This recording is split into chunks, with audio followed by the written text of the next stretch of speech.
ये स्टोरी 1959 में बर्मा की है, जिस वक्त बर्मा पर फ्रेंच लोगों का कब्जा था। पर फ्रेंच लोग यहाँ पर ज्यादा अरसे तक नहीं टिक पाए। जल्द ही यहाँ पर एक बहुत बड़ी जंग हुई और सभी फ्रेंच लोग यहाँ से मूव कर गए। पर एक फ्रेंच आदमी अब भी बर्मा में मौजूद है और इस आदमी का नाम है हेस्टेनर। ये यहाँ पर एक लेबर कैंप चलाता है और इसी लेबर कैंप में एक आदमी सजा काट रहा है जिसका नाम है मार्टिन। मार्टिन को 6 माह की सजा हुई है। मार्टिन एक बहुत अच्छा फाइटर है और ये बात स्टेनर बहुत अच्छे से जानता है। यही वजह थी कि वो अपनी इंजॉयमेंट के लिए मार्टिन को दूसरे फाइटर्स के साथ लड़वाता रहता था। आज के दिन भी वो मार्टिन को कैंप से बाहर लाता है और उसे एक आदमी से लड़ने को कहता है। अब ये दोनों फाइटर एक दूसरे के आमने सामने थे और लड़ने के लिए बिल्कुल रेडी थे। मार्टिन एक ही जोरदार पंच मारकर उस फाइटर को वहीं पर गिरा देता है। ये फाइट मार्टिन जीत जाता है। ये सब देखकर स्टेनर गुस्से में आ जाता है और वो अपने सबसे खतरनाक फाइटर जिसका नाम रेस्टिक नेक होता है उसे बोलता है कि इस हारे हुए आदमी को जान से मार दो। रेस्टिक नेक अब आगे बढ़ता है और तेज धार हंजर की मदद से उस फाइटर का गला काट देता है। ये देखकर मार्टिन को रेस्टिक नेक पर बहुत गुस्सा आता है। गार्ड अब मार्टिन को वापस कैंप में ले जा रहे होते हैं, तभी इसकी नजर एक लड़की पर पड़ती है। इस लड़की का नाम इसाबेल होता है। एक गार्ड इसाबेल से बदतमीजी करने लगता है। ये देखकर मार्टिन को बहुत गुस्सा आता है, इसीलिए वो अपने सर से टक्कर मारकर उस आदमी को जख्मी कर देता है। ये देखकर वहां पर मौजूद गार्ड्स मार्टिन को अच्छा खासा पीटते हैं और उसे वापस अपने सेल में छोड़ देते हैं। एक दिन स्टेनर खिड़की से बाहर देख रहा होता है, तभी उसकी नजर इसाबेल पर पड़ती है। वो देखता है कि इसाबेल कुछ फूल लेकर आती है और स्टेनर के ऑफिस में चली जाती है। वो हर रोज स्टेनर के लिए फूल लेकर आती है, लेकिन हमेशा स्टेनर वो फूल डस्टबिन में फेंक देता है। उसे इसाबेल के ऐसा करने से कोई भी फर्क नहीं पड़ता। एक दिन इसाबेल मार्टिन के पास आती है। मार्टिन उससे पूछता है कि तुम स्टेनर के लिए फूल लेकर क्यों आती हो। इसाबेल उसे कहती है कि मैं जानती हूँ कि तुम बेकसूर हो, तुम एक अच्छे इंसान हो, तुम्हें यहाँ पर नहीं होना चाहिए। अगर तुम चाहो तो मैं तुम्हारे लिए भी फूल लेकर आऊंगी। मार्टिन उसे कहता है कि मुझे फूल बिल्कुल भी पसंद नहीं है और इसके बाद वो बिल्कुल चुप हो जाता है। दूसरी तरफ हम स्टेनर को देखते हैं जो अपने ऑफिस में होता है। तभी उसके ऑफिस में एक बूम नाम का आदमी आता है जो इसे कहता है कि आपसे कोई मिलने के लिए आया है। इसके बाद बूम एक हेल्सन नाम के आदमी को स्टेनर के ऑफिस में लाता है। वो स्टेनर को कहता है कि मैं मार्टिन को लेने के लिए आया हूँ, वो हमारा मुजरिम है और वो हमसे भागा हुआ है, इसलिए मैं चाहता हूँ कि तुम उसे मेरे हवाले कर दो। ये सुनकर स्टेनर थोड़ा परेशान हो जाता है। अब वो हेल्सन से बोलता है कि मेरे कैंप में मार्टिन नाम का कोई भी आदमी नहीं है। वो मार्टिन को किसी भी सूरत हेल्सन के हैंडओवर नहीं करना चाहता था, क्योंकि वो मार्टिन की फाइट करवा के उससे बहुत ज्यादा पैसा कमाता था। कुछ दिन बाद मार्टिन स्टेनर को अपने ऑफिस में बुलाता है और वहाँ पर वो उसे अपने 3 खास आदमियों से इंट्रोड्यूस करवाता है, जिसमें फर्स्ट पे है रेस्टिक नेक जो कि कभी स्पेन की स्पेशल फोर्सेस में था। सेकंड है एमरीलो जो कि फ्रेंच फोर्सेस का हिस्सा था और थर्ड है बूम जो कि वियतनाम की स्पेशल फोर्सेस में था और उसने अपने लोगों के साथ गद्दारी की। स्टेनर मार्टिन को बोलता है कि ये सब लोग अपने देश के गद्दार हैं, लेकिन इसके बावजूद ये मेरे साथ एक अच्छी और अयाशी वाली लाइफ गुजार रहे हैं। वो मार्टिन को बोलता है कि तुम्हारी सजा भी थोड़ी सी रह गई है, उसके बाद तुम आजाद हो जाओगे। मैं चाहता हूँ कि तुम यहीं पर मेरे पास रुको और मेरे लिए काम करो। ये सुनकर मार्टिन खड़ा हो जाता है और वो स्टेनर को बोलता है कि मैं अपनी लाइफ अपने स्टाइल से जीने का आदी हूँ, मैं किसी के लिए काम नहीं कर सकता। ये कहकर वो वहाँ से चला जाता है। कुछ दिन बाद मार्टिन की सजा पूरी हो जाती है और वो रिलीज हो जाता है। मार्टिन के पास यहाँ रहने के सिवा कोई भी चारा नहीं था, क्योंकि ना ही उसके पास पेपर्स थे और ना ही पैसे, और यहाँ पर तो वो इसाबेल के सिवा किसी को जानता भी नहीं था। इसीलिए वो यहाँ से फ्री होकर सीधा इसाबेल के घर जाता है। वहाँ पर इसकी मुलाकात इसाबेल के स्टेप फादर से होती है जिसका नाम वैलेंटाइन है। वो उनसे पहला सवाल ही ये करता है कि इसाबेल स्टेनर को फूल देने के लिए क्यों जाती है। वो इसे कहता है कि हकीकत में इसाबेल स्टेनर ही की बेटी है। स्टेनर को ये लगता था कि इसाबेल की माँ का कैरेक्टर ठीक नहीं है, यही वजह थी कि उसने इसाबेल की माँ को डाइवोर्स दे दी।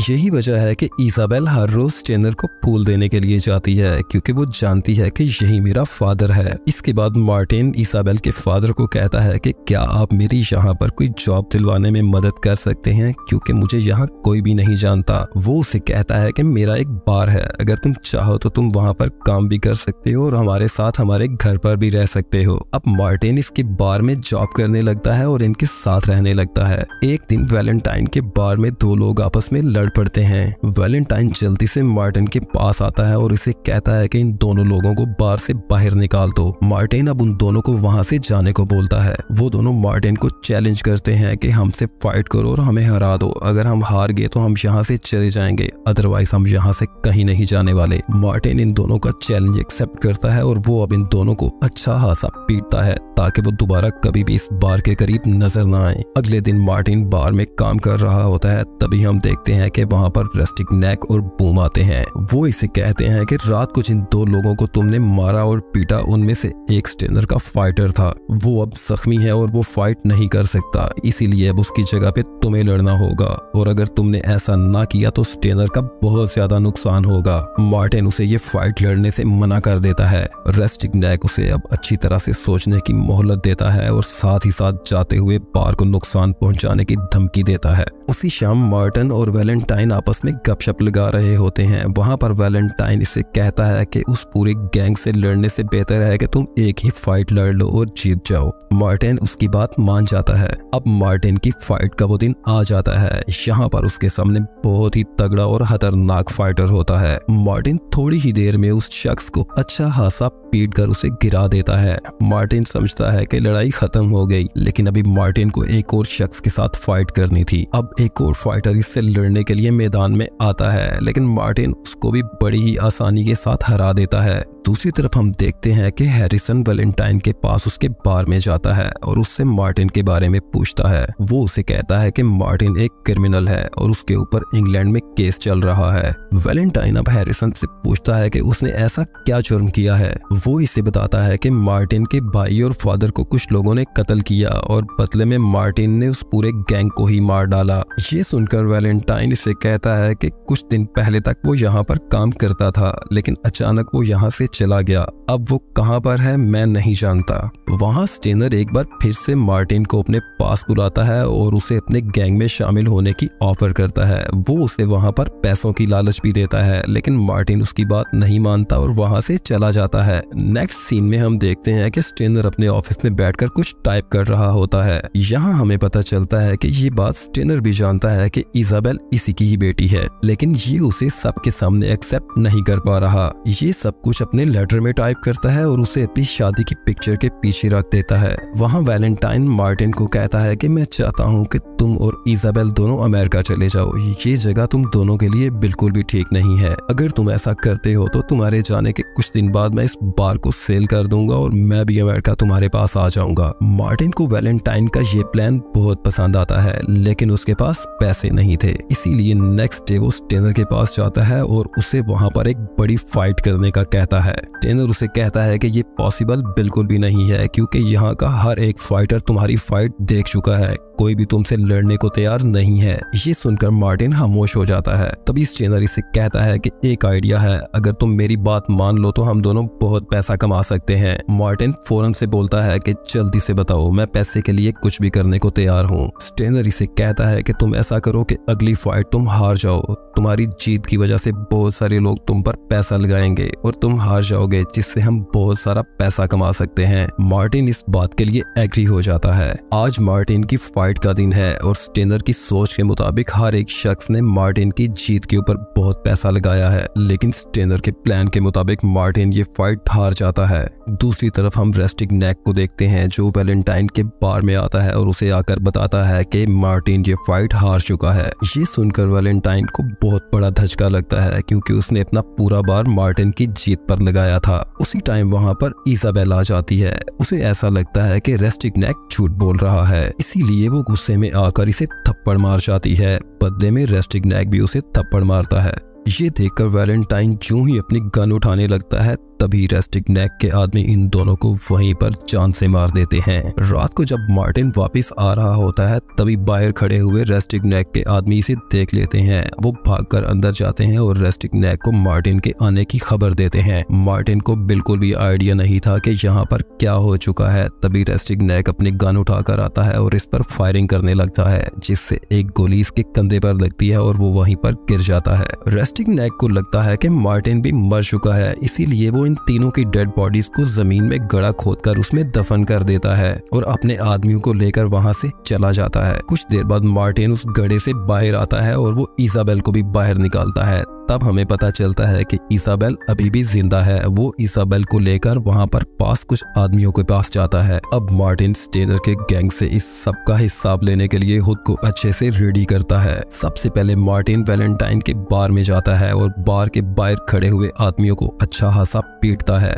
अब वो बार के अंदर जाता है तो देखता है कि वहाँ पर अम्ब्रेलो बैठा हुआ है। अम्ब्रेलो के आदमी मार्टिन को वहाँ देखकर इसके ऊपर अटैक करते हैं, लेकिन मार्टिन एक एक करके उन सबको मार देता है। पर इसी लड़ाई के दौरान अम्ब्रेलो वहाँ से भाग जाता है। अम्ब्रेलो सीधा स्टेनर के पास जाता है और उसे मार्टिन के जिंदा बच जाने की खबर देता है। स्टेनर को लगता है कि मार्टिन यहाँ पर पैसे के लिए आ रहा है, इसीलिए वो अपने सारे पैसों को छुपाने का बोलता है। अम्ब्रेलो अब पैसों को छुपाने के काम में लगा होता है, तभी वहाँ पर मार्टिन आ जाता है और अम्ब्रेलो को मारकर सारे पैसों को आग लगा देता है। स्टेनर को इस सब की खबर मिल जाती है, इसीलिए वो अपने सारे आदमियों को बंदूकें देता है और उन्हें हर टाइम तैयार रहने को बोलता है। अब ये सब लोग मार्टिन के आने का इंतजार कर रहे होते हैं, लेकिन मार्टिन पीछे के रास्ते से आता है और सबको एक एक करके मारने लगता है। अब हम देखते हैं कि मार्टिन स्टेनर के ऑफिस में आता है। वो स्टेनर को बंदूक से नहीं मारता, बल्कि पास ही पड़ी हुई तलवार को उठाता है और उसे उसके सीने में घुसा देता है। इसी दौरान वहाँ पर बूम आ जाता है। अब मार्टिन और बूम के दरमियान जोरदार फाइट शुरू हो जाती है। बूम भी बहुत तगड़ा फाइटर था, मार्टिन को इसको हराना आसान नहीं लग रहा था, इसीलिए वो अपनी गन उठाता है और बूम को छलनी कर देता है। अब सिर्फ एक ही आदमी बच जाता है और वो है रेस्टिक नेक। अब ये रेस्टिक नेक के पीछे जाता है। वहाँ पर रेस्टिक नेक अपने आदमियों को रेडी कर रहा होता है, तभी बूम पीछे से जाता है और उसके आदमियों को एक एक करके मारने लगता है। मार्टिन फायरिंग करते हुए और आदमियों को मारते हुए एक रूम में आता है। वहाँ पर रेस्टिक नेक इसके सामने आता है और ये दोनों एक दूसरे के ऊपर फायरिंग करने लगते हैं। तभी एक गोली रेस्टिक नेक के हाथ पर लगती है और वो वहाँ से भाग जाता है। मार्टिन को वहाँ पर स्टेनर का एक लेटर मिलता है, जिससे साफ जाहिर था कि इसाबेल स्टेनर की ही बेटी थी।